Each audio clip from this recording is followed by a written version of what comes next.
bueno, a mí me pidieron que participase en estas jornadas para explicar mi perspectiva de las cotorras y el impacto que tienen los árboles, pues por mi profesión. Yo no sé de cotorras, la verdad es que no, estoy aprendiendo bastante estos días porque me informo un poquito, pero no sé de cotorras. Y bueno, y de árboles sé un poquito porque trabajo con ellos, pero me siento un poco incómodo, tengo que decirlo, por el nivel de los ponentes que han venido, por el conocimiento que tienen tanto los ponentes como las personas que organizan estas jornadas, y también porque dentro de mi profesión y dentro de mi sector, pues yo me dedico a una labor que es sencilla, que es la de oficial de jardinería, cuidamos árboles y estas cosas. He intentado construir la presentación para poder ordenar un poquito las cosas de las que quiero hablaros, porque os vais a dar cuenta de que voy a hablar poco de cotorras y bastante de árboles, y esto creo que va a ser bueno.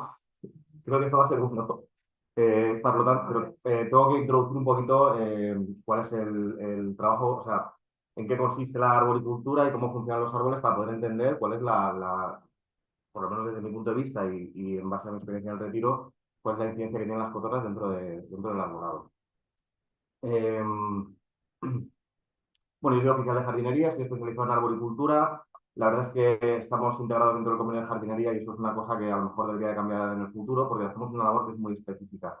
Por cierto, hemos montado una plataforma de arboristas trepadores para que nos reconozcan la profesión, que se reconozca la profesión que hacemos, luego ya vincularnos a un convenio dentro del convenio de jardinería, un convenio propio, alguna cosa de estas, pero que se reconozcan porque hacemos un trabajo que es muy específico. A veces trabajamos a 30 metros de altura, con cuerdas, hacemos talas, hacemos podas, también hacemos otras cosas, ¿eh? Este es un compañero en un árbol que hay en el Parque del Retiro, es un Pinus alepensis espectacular, por cierto, muy poco tocado, vestido desde abajo, que merece la pena verlo, está cerca de la Puerta de Alcalá. Bueno, yo tengo una formación profesional de grado superior en gestión y organización de los recursos naturales y paisajísticos. Esto tiene más años que la tos. Ahora ya no existe, pero bueno, aquí aprendí bastantes cosas. Por ejemplo, cuando hablas de especies exóticas invasoras, hablas de la Universidad Monacis, ¿no? En aquella época se explicaba así, creo que ahora sigue siendo igual, o sea que no ha cambiado nada, ¿no? O sea, desde el punto de vista de la educación sigue siendo una exótica invasora, qué fuerte.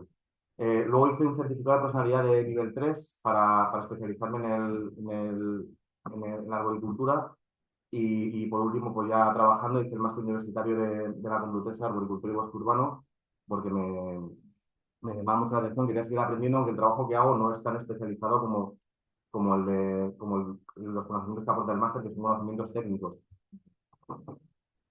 Bueno, nuestra relación con las cotorras, ahora en mi relación y del resto de compañeras que trabajan en el parque, se establece por el acercamiento y el contacto que tenemos en el espacio vital que compartimos con las cotorras. Nosotros subimos a los árboles para hacer labores de poda, labores de mantenimiento, para hacer talas, para hacer muchas cosas y a veces pues tiras tu hondilla, sobre todo en cedros, porque principalmente los nidos de cotorra en el Parque del Retiro están en cedros, creo que yo no tengo localizados nidos en otros árboles.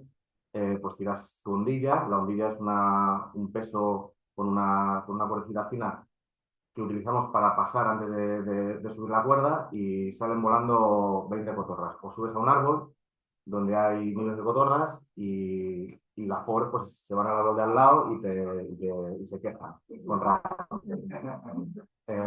Pero bueno, o sea, nuestro contacto con ellas es un contacto pues como el que podría haber casi en cualquier entorno natural entre distintos animales.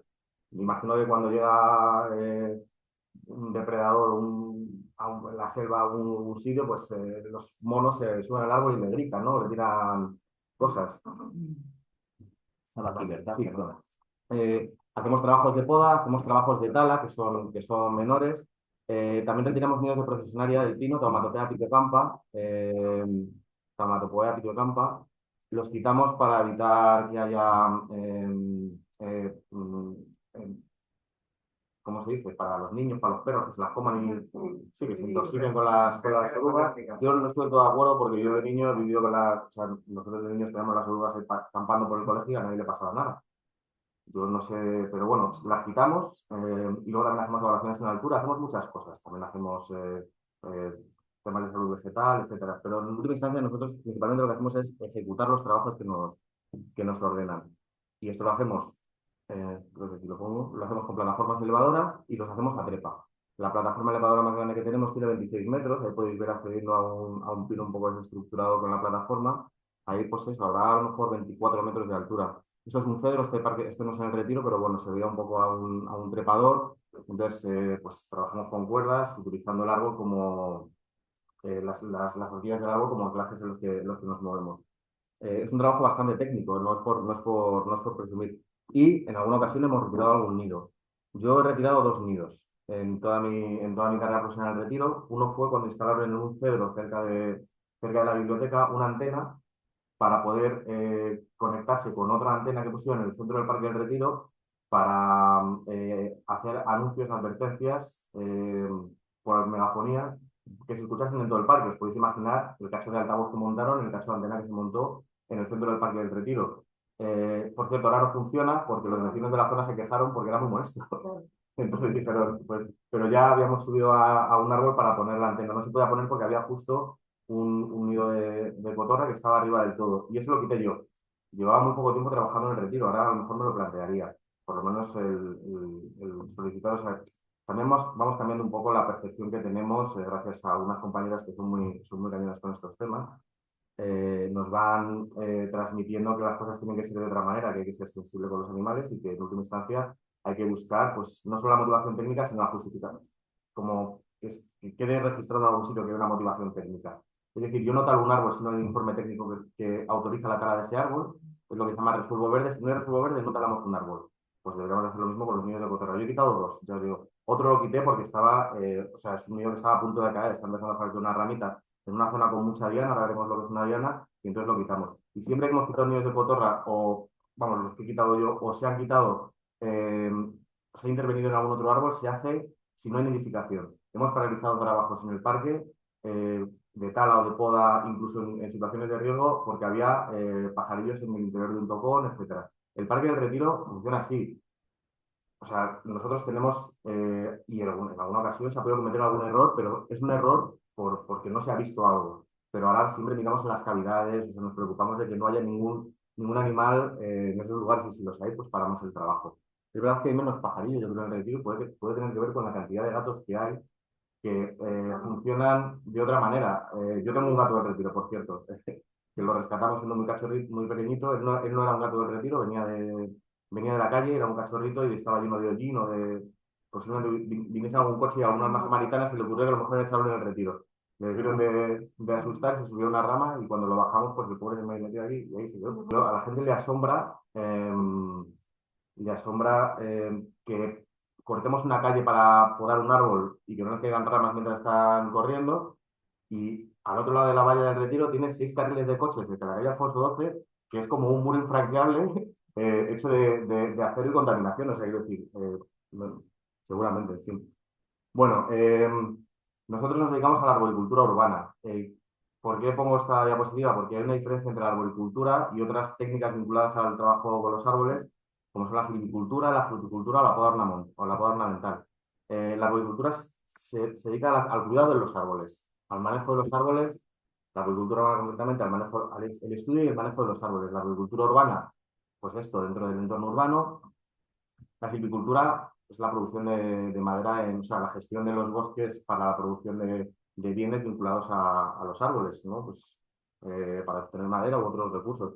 La fruticultura, pues es que no tiene nada que ver. Yo no sé cómo se poda un manzano ni cómo se poda un ciruelo, es que no tengo ni la más remota idea. Pero es verdad que son podas que favorecen la floración, se reduce muchísimo la vida de estos árboles. Tú quieres que el manzano tenga 1,5 metros para poder coger las manzanas. Si la manzana mide 4 metros, no coges las manzanas. Y luego la poda ornamental, que a mí me parece que es un concepto casi anticuado, primitivo. O sea, la poda ornamental es lo que hacemos con los árboles para que estén muy bonitos en los jardines de Versalles. Pero hay gente que sigue pensando en esto. Yo quiero tener el árbol así, bien pequeñito, bien reducido, y me lo podas por aquí. Lo de podar todos los años sistemáticamente los árboles. Hay algunas podas ornamentales que están relacionadas con la arboricultura. En última instancia, la arboricultura sí que entiende, o sea, sí que estudia cómo funcionan esos trabajos que hacemos, que pueden ser mutilaciones, lo podemos llamar topiaria, lo podemos llamar cabezas de gato, pero que son mutilaciones de los árboles. La arboricultura sí que estudia cómo reaccionan los árboles a este tipo de podas. Pero yo entendería que la poda ornamental es otra cosa y que nosotros no la practicamos. Bueno, mentira, sí que la practicamos porque el parque del Retiro se mantienen los cipreses se mantienen pequeñitos, se mantienen con unas formas, etcétera. Bueno, pero es una cosa que va un poco aparte desde mi punto de vista, que tampoco es que la critique, pero hay que entender que difiere de lo que es los tratamientos de arboricultura. Debo hablar un poquito de arboricultura para ver si con estos conceptos que os puedo introducir pues podemos tener un debate a lo mejor más interesante que creo que las dudas pueden ir surgiendo. Bueno, yo soy Selga, es una eminencia en la arboricultura en España y cuando yo hice el máster decía que los árboles son árboles per se. Los árboles no necesitan que llegue nadie, que llegue el ser humano a podarlos ni hacerles nada. Si necesitasen que llegase alguien a podarlos, tendrían un recurso para ser podados. Es más, lo tienen. Si os fijáis cuando vais al campo, los pinos de la Sierra de Madrid o si cruzáis a Segovia, los pinos silvestres son pinos muy altos y tienen un montón de ramas secas como si fuesen costillas a lo largo de toda su longitud. Esas ramas llega un momento en que se terminan cayendo. Cuando la luz no llega a esas ramas, el árbol las abandona y cuando las abandona se van secando y termina tirándolas. Es decir, que los árboles sí que tienen mecanismos de poda.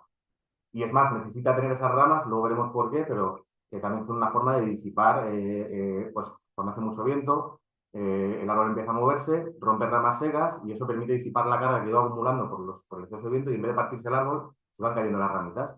Entonces, bueno, también es una historia. Eh, los árboles son los únicos organismos autótrofos, por lo menos como, bueno, las plantas, perdón, que hay dentro de los distintos reinos de seres vivos, ¿no? Seguro que hay algún otro por ahí, pero principalmente los árboles son autótrofos. Esto es muy interesante, quiero decir, que es que parece que el ser humano tiene que estar en todos los sitios y si es que los árboles se alimentan solos. Incluso tienen estrategias o sea, se pueden llegar a mover, hay un montón de cosas vinculadas a esto que es muy interesante, pero es tan masiva esta disciplina de la agricultura, recoge tantas ciencias, la botánica, fisiología vegetal, o sea, hay un montón de cosas. Entonces, arquitectura, un montón de cosas, no puedo hablar de todas ni de lejos. Bueno, como estrategias de crecimiento, los árboles tienen sus propias estrategias de crecimiento. Hay árboles, los árboles que tienen crecimiento monopodial, que se llama gigantismo primario, la típica conífera, podéis pensar en un abeto, pero podéis pensar en una secuoya. Tienen un solo eje, tienen un solo meristemo, eh, meristemo apical, meristemo primario, entonces es el que le da el crecimiento en altura. No desarrollan más que un solo eje. Luego está el crecimiento simpodial o antes se llamaban reiteraciones, ahora se llaman duplicados, en el que el árbol llega un momento de su vida en el que empieza a replicarse a sí mismo, a duplicarse.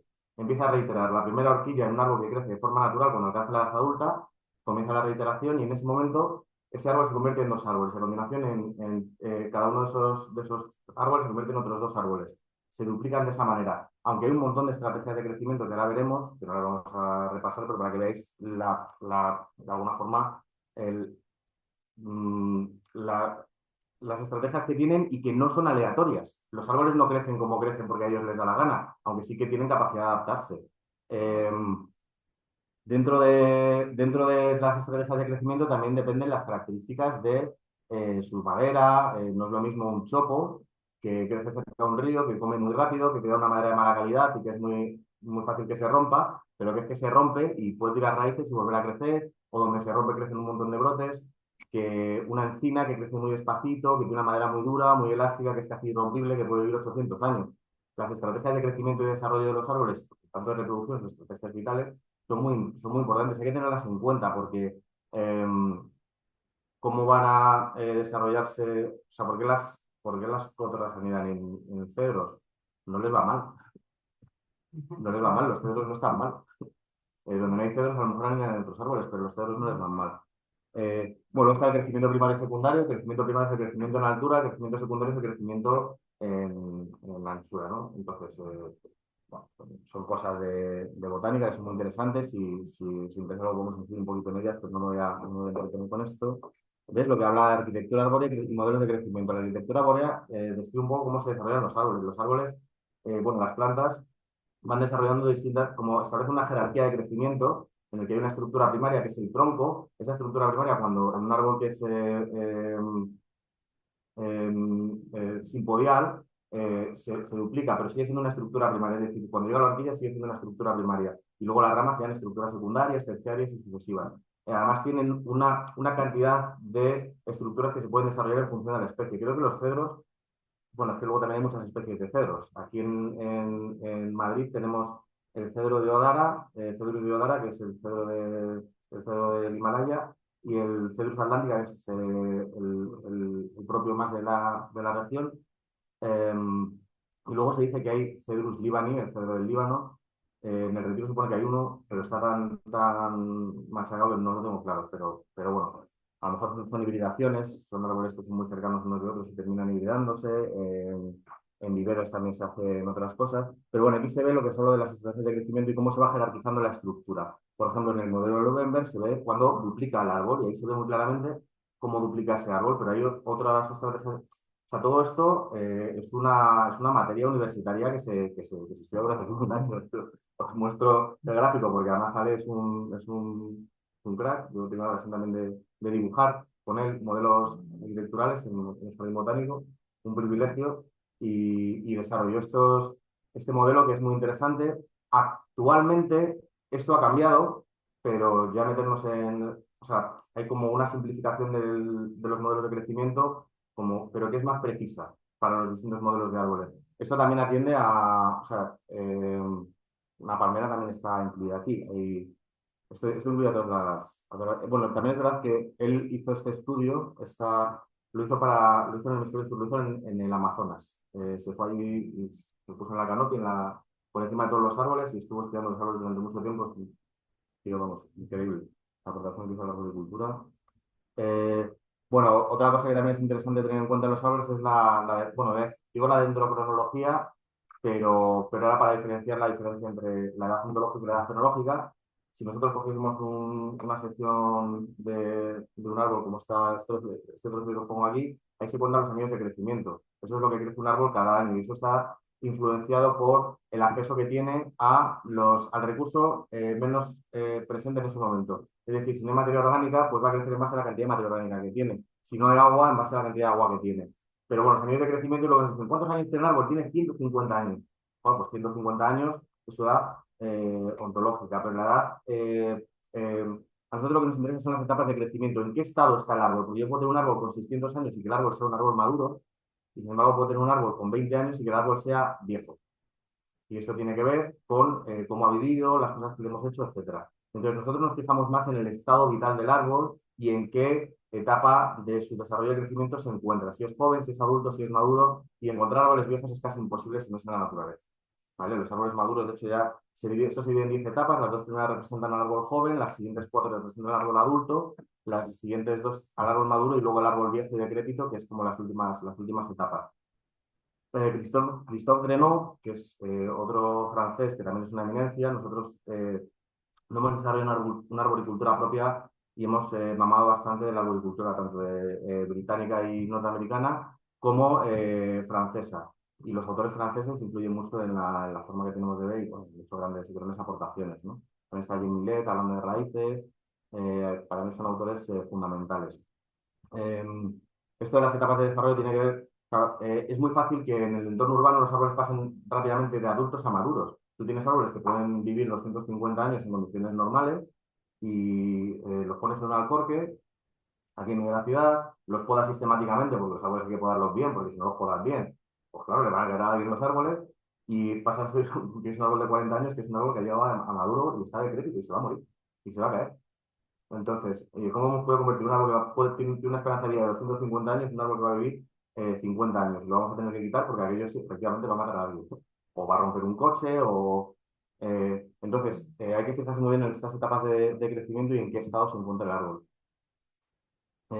Bueno, aparte del árbol, pues esto lo sabe todo el mundo, la raíz, el cuello de la raíz, el fuste, la cruz, que es donde bifurca, las ramas, que las ramas se pueden desarrollar a lo largo de todo el árbol. Para nosotros lo interesante es qué se representa esa rama. Luego, los timales, si el árbol tiene distintas estructuras porque se ha duplicado, pues a eso le llamamos timales, y la copa, que es todo eso, ¿no?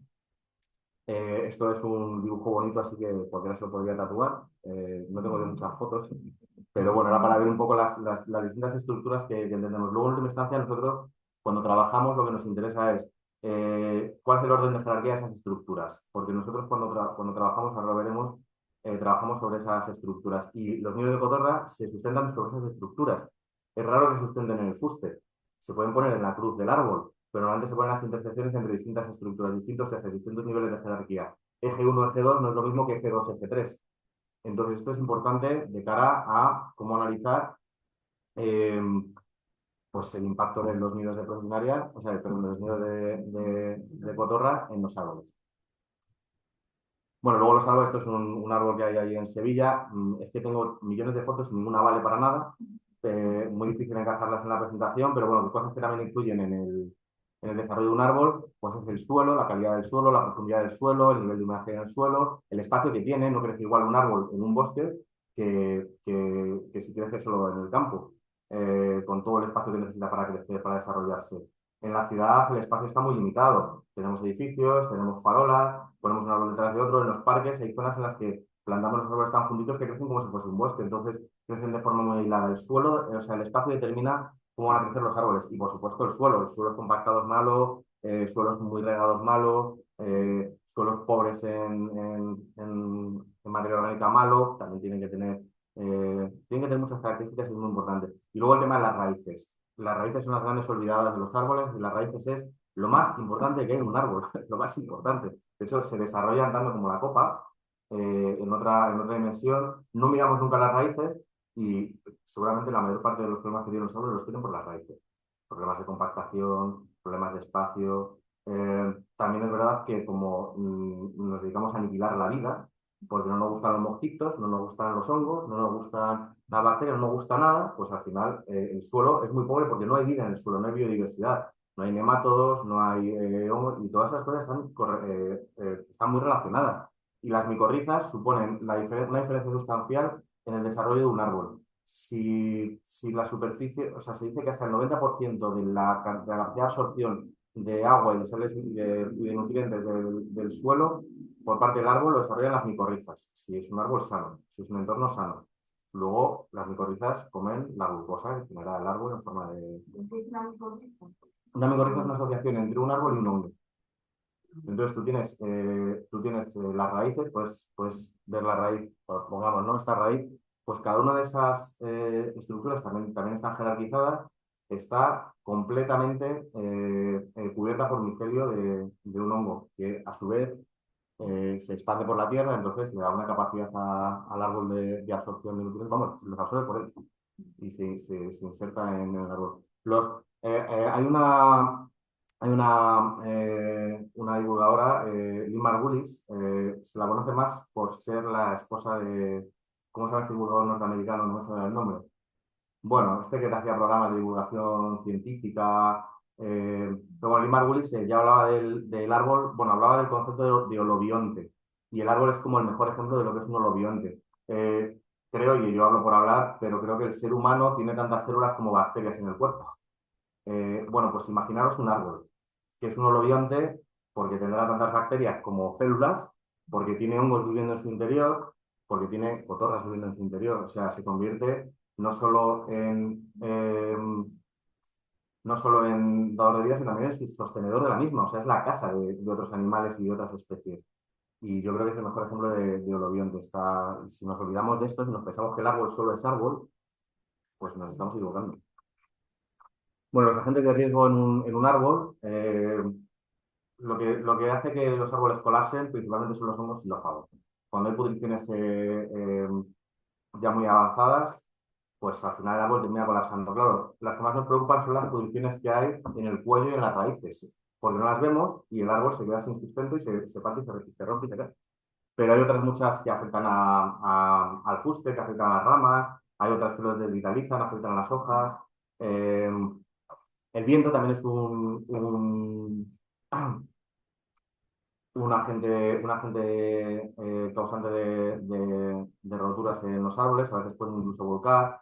Ahora ha habido una serie de, o sea, enero fue un mes malo de viento y sobre todo de agua, y cuando se terminó encharcando las praderas de césped, los árboles en las praderas no desarrollan bien su sistema radicular porque lo desarrollan muy superficial, porque tienen todo lo que necesitan, lo tienen ahí arriba. Entonces, cuando estaba muy blando el suelo, claro, un árbol que pesa 15 toneladas, pues lo tiene difícil para sostenerse en un suelo tan blandito. Y entonces han volcado algunos árboles.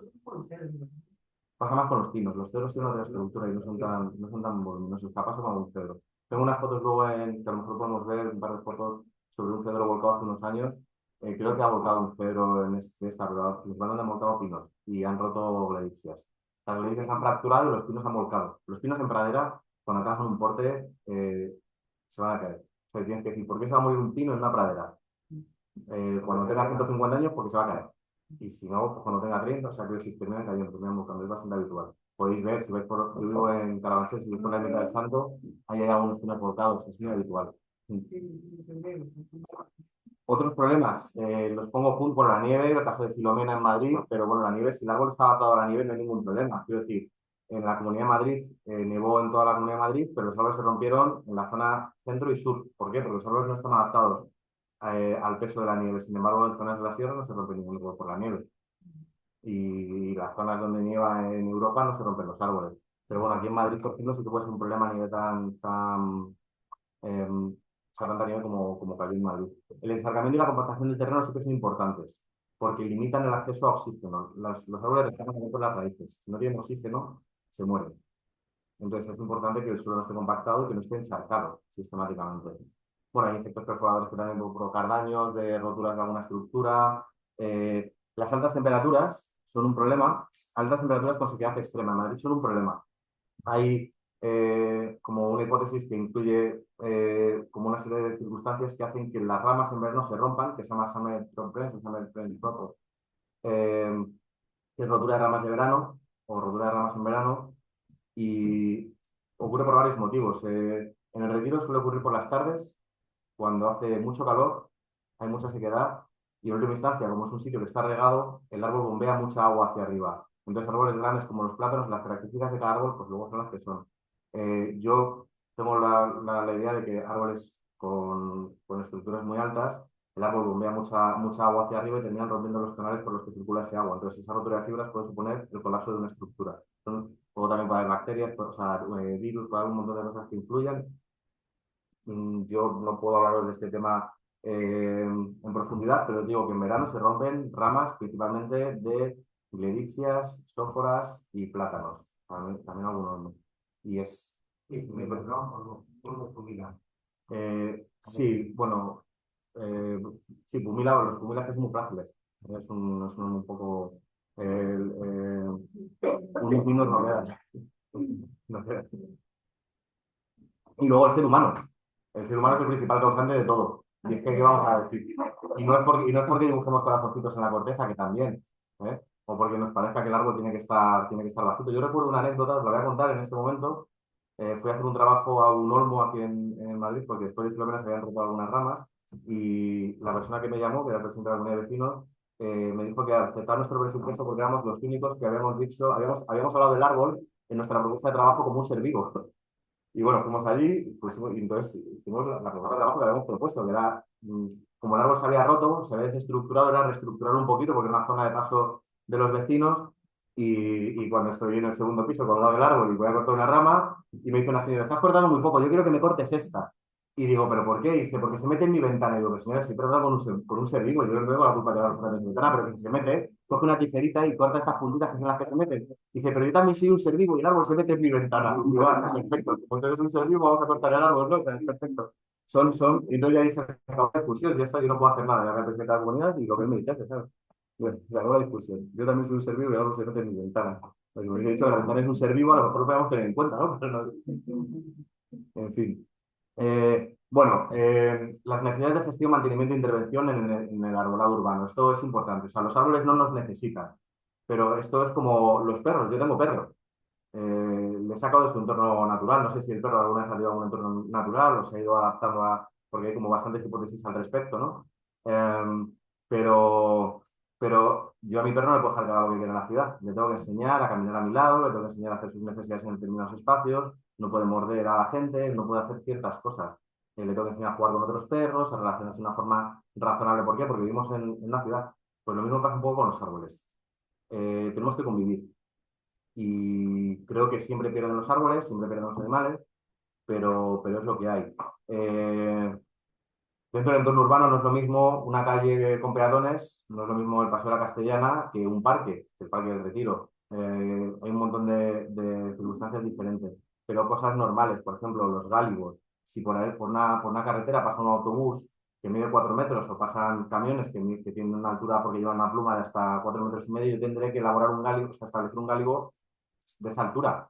Porque si no, cada vez que pasa el autobús se va el árbol, lo va a golpear y lo va a romper. También es verdad que esto hay que planificarlo, o sea, no pongas determinados árboles en determinados sitios. La planificación urbana también es importante. Luego los grandes portes, los plátanos de la Castellana son espectaculares, seguirán creciendo, espero que crezcan durante muchas décadas. Hay una serie de plátanos lo digo, en Puente de los Franceses, no es el nombre de la horita, San Paul de Mar, que son increíbles. Hay uno que está enterrado, son árboles que ya había dibujado Goya en sus cuadros. Y merece la pena ir a verlos. Son unos árboles espectaculares, increíbles. Están ahí integrados, no sé muy bien cómo, pero está muy bien. Una cosa que es muy importante en el tema de la gestión son las dianas y establecer protocolos vinculados a las dianas. La diana al final es el lugar donde puede caer una estructura. Nosotros tenemos que determinar cuál es el tipo de fallo que puede existir, cuál es la posibilidad de que ese fallo, las posibilidades de que impacte sobre la diana, es decir, si hay un banco debajo, para mí la diana va a ser el banco, pero si es una calle por la que pasan coches, la diana va a ser el tránsito de coches. La gravedad del impacto, porque si lo que se me va a caer va a ser una ramilla de 2 centímetros de grosor, pues me da igual, pero si si puede colapsar un árbol, pues puede ser grave. Y no es lo mismo que caiga sobre un sitio porque no pasa nadie que en la boca de un metro. Estas cosas se tienen en cuenta y además hay sistemas de análisis del riesgo que están vinculados a este tema.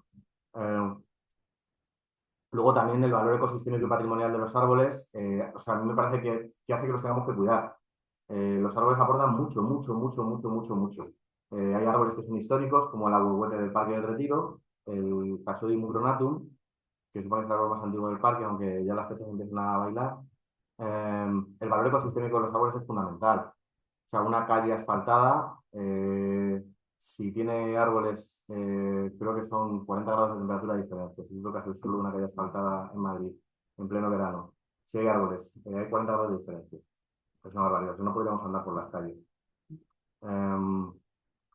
Y luego, bueno, que es que nos gusta estar debajo de los árboles. No sé, a la gente le gusta porque también son, como hablamos antes, son holobiontes y albergan vida y son el refugio de otros animales y también nuestro. El problema es que la herencia recibida es mala, hemos recibido árboles muy dañados, muy maltratados, y gestionarlos es difícil, porque cuando los árboles han sido maltratados ya van a dar problemas, y esos problemas los tenemos que gestionar. Entonces entramos en un círculo vicioso. Como el árbol ha sido podado, tengo que podarlo para evitar el riesgo, y cuando lo podo, genero más riesgo, y esto es un poco así, ¿no? Y luego las malas praxis, que siguen haciendo auténticas aberraciones en el arbolado. Seguro que por vuestros barrios a veces habéis cosas que dices, pero le han hecho esto árbol, se le han dejado un palín. Bueno, ¿por qué podar? Es importante hacerse esta pregunta. Los árboles no necesitan que los podemos, no necesitan de nuestra intervención. ¿Por qué podamos? Bueno, podamos eh, para hacer, o sea, para formar a los árboles y que no den problemas en el futuro. Por ejemplo, si tenemos que generar gáligos, si yo tengo que generar un gáligo de 2,5 metros, es mejor que pode cuando las ramas son pequeñitas que cuando las ramas son grandes. O si aquí hay un edificio y el árbol se va a meter sobre el edificio, a lo mejor tengo que apantallarlo. Son motivos de poda. Luego el mantenimiento de esas podas que hemos hecho de formación también es importante y hay que hacerlo con tal. Y luego por riesgo. O sea, si una rama se va a romper, a lo mejor la tengo que eliminar. También hay temas de reestructuración. Cuando un árbol está muy dañado, a lo mejor tengo que reestructurarlo. Porque si no lo reestructuro, va a provocar accidentes. Y, bueno, y luego esa reestructuración implica mantenimiento. Y luego por conservación y por biodiversidad. A veces un árbol que lo tienes que talar y dices, oye, ¿por qué no lo podamos si dejamos un fuste y que se vaya volcando y que ahí viva gente? ¿No? Eh, bueno, ¿cómo podar? Podamos desde el suelo, podamos desde plataforma elevadora, podamos a trepa.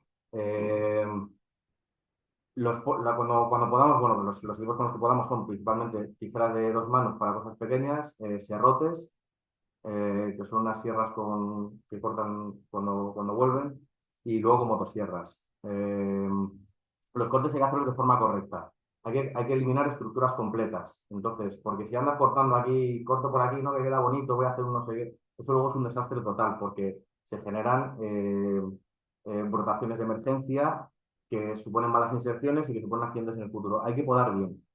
Mm, Me enseñaste unas fotos que fueron terribles. Bueno, las consecuencias de una mala poda pues, pueden ser la desestructuración, pudriciones y cavidades. Esto es un árbol que está, pues lo veis, un árbol podado, por supuesto, terciado en los años 80 y que cuando llegas de abajo te puedes meter dentro. Tengo una foto metida dentro de un tobogán. también en el entorno. ¿Qué me refiero? Si un grupo de árboles han crecido juntos y empezamos a eliminar algunos de los árboles, el viento entra de otra manera. Los árboles estaban apoyados unos con otros y cuando quitas uno, empiezan a caer todos. Y luego el tema de las rotaciones de emergencia, lo que llamamos chupones. Cuando tú le quitas a un árbol la estructura con la que come, porque son organismos fotosintéticos, necesita las hojas para alimentarse. Ha invertido muchos recursos en tener esas estructuras y nosotros vamos y las quitamos. Y entonces dice el árbol, ahí va, pues tengo que construir nuevas. Coges tus reservas, ¿ves? Tus ahorrillos y construyes nuevas. Pero claro, no son de la misma calidad, porque las construyes sobre estructuras que ya están creadas. Entonces las inserciones son muy malas y eso no se puede cambiar. Entonces, bueno, ahora voy a hablar un poco del impacto de los nidos de cotorra en los árboles del Retiro. En base a nuestra experiencia, esta foto la tomé ayer, está muy bonita. Hay un árbol ahí al lado hay dos árboles al lado de Campo Grande, entre Monumento y Campo Grande, Monumento Alfonso X y Campo Grande, que están muy bonitos, son cedros muy chulos. Bueno, la construcción de los nidos las hacen con pinzados de ramillas y entonces fastidia muchísimo al arbolado. Pues mira, esta foto también está tomada en el Retiro, esto es la vista aérea de ayer de una robinia. Bueno, hay muchas robinias y muchos castaños, que es lo que se ve principalmente. Yo veo que están muy bien las copas. No sé dónde influye el problema que generan esos pinzados. No lo veo. No lo veo. No. O sea, cogen ramas tan pequeñas que es insignificante, hay que decirlo. Luego, ¿cómo construyen sus nidos? Pues van entrecosiendo en cedros, que es lo que nosotros tenemos acceso. No, o sea, por desgracia no he tomado fotos a lo largo de los años, pero los he visto muchos. Y ahí abajo creo que tenéis un entendido. Las van entreteciéndose, es una virguería lo que hacen. Eh, y además es que luego las ramas de cedro brotan alrededor. Entonces, yo lo que veo es que se generan unas superestructuras que están muy bien. Estos nidos están en el borde. O sea, este árbol que tiene por lo menos 20 nidos, tiene nidos que están casi colgando. Y ah, yo llegué a escuchar que pesaban, o sea, como 3.000 kilos o 1.000 kilos, una barbaridad de estas. Bueno, no sé, o sea, Este nido de ahí abajo, sí, de cotorra, claro, claro, yo soy madera seca, ¿no? Es verdad que a lo mejor se acumula muchos excrementos. O sea, potencialmente un nido de cotorra puede pesar 3.000 kilos. Dices que cogimos uno que pesaba 3.000 kilos. Pues, bueno, pues, vale, pero ¿y todos los demás cuánto pesan? Pues 3 kilos. Digo, bueno, es que entonces hay una excepción que, en fin. Bueno, lo que sí que es importante es que, teniendo en cuenta lo que hemos visto así rápidamente por encima, los árboles, cuando están sometidos a cargas, generan madera de reacción. Los árboles se adaptan a las cargas, sobre todo a las cargas dinámicas y a las cargas estáticas. Un árbol que siempre recibe el viento del noroeste genera madera de reacción para soportar bien esos vientos y se construye en base a esos vientos. Un árbol al que se van construyendo nidos de profesionalidad, o sea, de cotorra en una zona, va creando madera para soportar ese peso. O sea, los árboles pues construyen no es compensando, es fortaleciéndose para evitar roturas. O sea, generan más madera y otras características para fortalecerse. Entonces, como los niños de cotorra no se hacen muy grandes en el primer año, sino que van creciendo progresivamente, yo creo que no suponen un problema de carga. Yo peso bastante más que un nido de profesionalidad, no por las ramas. Las situaciones de riesgo que se podrían considerar, pues el tamaño y el peso, la acumulación de excrementos, el agua, la posición en el árbol, que puede que sí que sea, y luego el estado del árbol. Situaciones de riesgo, que a lo mejor, ahora, bueno, pero veis, este nido está, o sea, es un nido grande, está en la punta, y la rama no es muy gruesa. Es que además, como los construyen en distintos ejes de jerarquía, un eje 3 con un eje 4, cogen distintas ramas, yo veo que son muy sólidos. Bueno, y entonces voy a lo que he venido a hablar aquí, la correlación asociada de rupturas asociadas a nidos de cotorra. O sea, yo venía aquí a hablar de esto y es que no tengo de qué hablar. Lo siento, lo siento. No conozco casos de roturas de nidos de cotorra en el Parque del Retiro.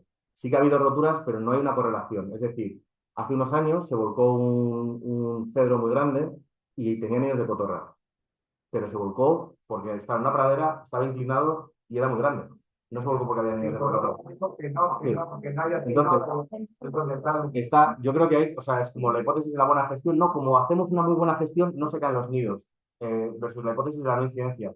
Yo creo que no hay incidencia de los nidos de cotorra en el arbolado del Retiro. Ahora bien, te pueden decir, es que gestionamos muy bien. Os voy a contar otra anécdota muy rápido. estamos renovando sustentaciones en el Parque del Retiro y no entendíamos por qué se habían puesto las sustentaciones. Yo solicité los documentos, o sea, los informes que motivaban esas sustentaciones y no existían. No existían sustentaciones artificiales, las ponemos para evitar, cuando pues, determinadas estructuras que piensas que pueden colapsar, pues pones una sustentación para evitar que colapse. Hay muchos tipos de sustentaciones. Bueno, no las tenía en ese momento y digo, bueno, pero es que si no tengo estos datos no sé cómo renovar la sustentación. Sí, en este caso son cables que tienen mucha resistencia. No, aguantan, no, son de textil, son textiles, pero aguantan cerca de 8 toneladas. O sea, es una barbaridad. Bueno, pregunté sobre aquello y dije, bueno, pero ¿por qué se han puesto, no? Para que no se rompa. ¿Y cómo sabemos? Y la respuesta fue, bueno, si no se han roto, es que han funcionado. Digo, pero ¿dónde está el verdad? O sea, quiero decir, ha habido una comparativa, quiero decir, las cosas no funcionan de esa manera. En ciencia las cosas no funcionan de esa manera. O sea, como no se ha roto, ha funcionado. ¿Y cómo sabemos si no nos hubiésemos puesto que el árbol no se hubiese roto, se hubiese seguido igual? Claro. Esto es muy importante. Entonces, ahora que no se quitan nidos, no se quedan las ramas con los nidos. Es que es así. Con todos estos vientos que ha habido, no ha caído ni un solo nido en el Retiro. Ni un solo nido ha caído. Sí, aquí me ha ocurrido lo mismo. Ha caído mucho. Y, sin embargo, este árbol que está al lado es un árbol que no tiene nidos de... es otro cedro, no tiene nidos de cotorra, está hecho un desastre. Bueno, entonces yo como conclusiones pues diría que es muy importante el estudio de las cosas y cuando estudiamos podemos hacer divulgación. La divulgación, digamos, que supone o sea, tiene que tener un carácter pedagógico y eso puede generar conciencia en la gente y que hace que cambien las políticas públicas. Luego, bueno, yo no estoy dentro de vuestra plataforma, pero me llama mucho la atención lo que hacéis, empatizo con vuestra causa y me solidarizo con ella y creo que eso también es importante. O sea, tenemos que apoyar todo aquello que nos hace crecer en esta línea, ¿no? Porque el resto no es posible. Mucho activismo. Luego he hecho como un protocolo de evaluación de riesgo para nidos de cotorras en entornos urbanos. Es una propuesta que a lo mejor puede ser interesante para presentar los ayuntamientos. O sea, elaborar una herramienta técnica en la cual se puede hacer un seguimiento de cada nido en función de ciertas características y que no dé lugar a interpretaciones erróneas. Es como, bueno, y entonces, ¿y cuándo se va a retirar el nido? Pues se va a retirar solo en este caso, o solo en estos casos. Entonces tú vas haciendo un supuesto de desplegables, que es importante la especie, no es lo mismo un cedro que un olmo. Luego, dentro de esa, pues localizamos dónde está cada nido y establecemos unos valores, ¿no? Pues la ubicación del nido, a la altura a la que está, dentro de las estructuras horizontales, dónde se encuentra, todas esas cosas, ¿no? La diana, claro, no es lo mismo, a lo mejor si estamos, pues como me comentabas, ¿no? Hay una plaza en San Fernando de Henares que a lo mejor les interesa que determinados nidos pues estén más controlados. Pues esto se puede hacer, si esto se puede hacer. El valor ecosistémico y patrimonial de los árboles donde se encuentran esos nidos. Las dificultades para retirar los nidos, porque hay que retirarlos bien. O sea, no se puede cortar una rama para quitar un nido. Eso no se puede hacer. No se puede hacer. Es que además no hay que hacerlo. Es que además no hay que hacerlo. Es más peligroso.